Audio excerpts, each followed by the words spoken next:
truth, he never expected the next morning. I woke up before sunrise. For the first time in 6 years, I was alone. Daniel was gone. Victoria was gone. And the house was painfully quiet. But something inside me had changed. I wasn't crying anymore.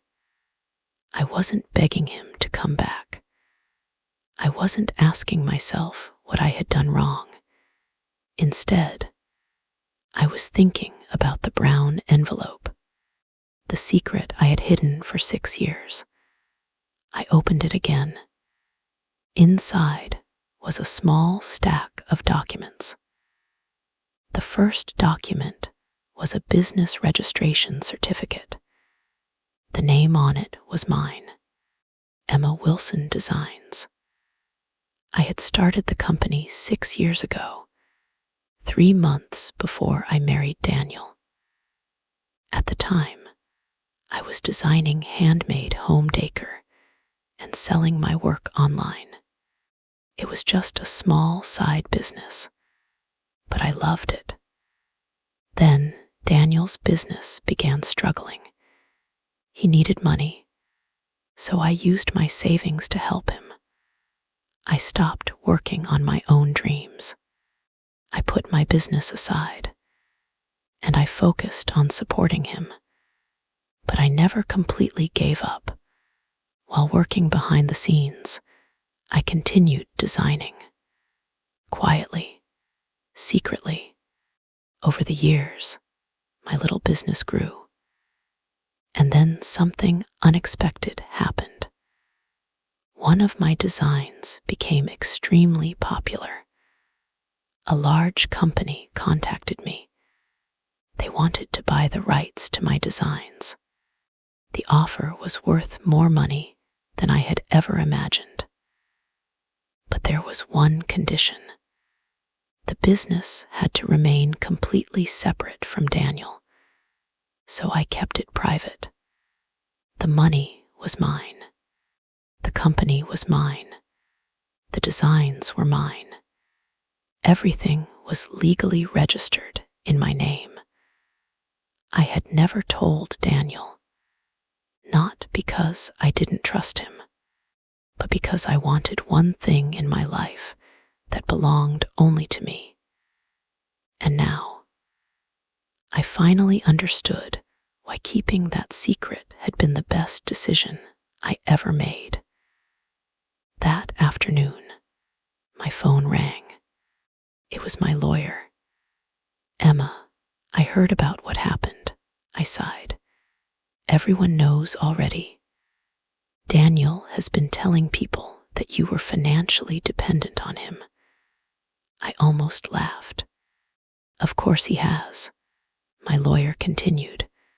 "There's something else." "What?" "Daniel is trying to claim part of your design company." My heart stopped. "What?" "He says the company was created during your marriage and that he helped financially support you." I immediately understood. Daniel had discovered the company. Someone must have told him. And now, he wanted a piece of it. My lawyer said, "Emma, don't worry. We have all the original documents. The company was created before your marriage. Your intellectual property is registered in your name, and you have proof that you funded it yourself." I closed my eyes. For years, I had believed I had nothing, but I had been wrong. I had been building something all along. I just didn't realize how valuable it had become. 2 days later, Daniel came back. He stood outside my house. The same man who had walked away with another woman was now standing at my door. "Emma," I looked at him. "What do you want?" He looked nervous. "I think we need to talk. We've already talked." "No," he stepped closer. "There's something you don't understand." I almost smiled. Actually, Daniel, I understand everything now. He looked confused.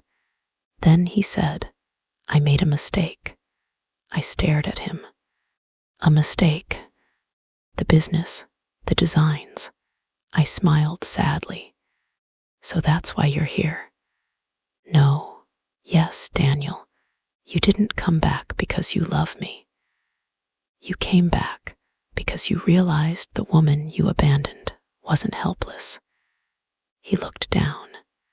I was wrong. Yes, you were. But this is not the end. The biggest secret is still waiting to be revealed. Face screaming in fear. What happens next? You'll find out in part 2. Don't forget to like thumbs up, share mobile phone with arrow, comment speech balloon, and subscribe red for the next part. Stay tuned because the truth is about to change everything. Fire.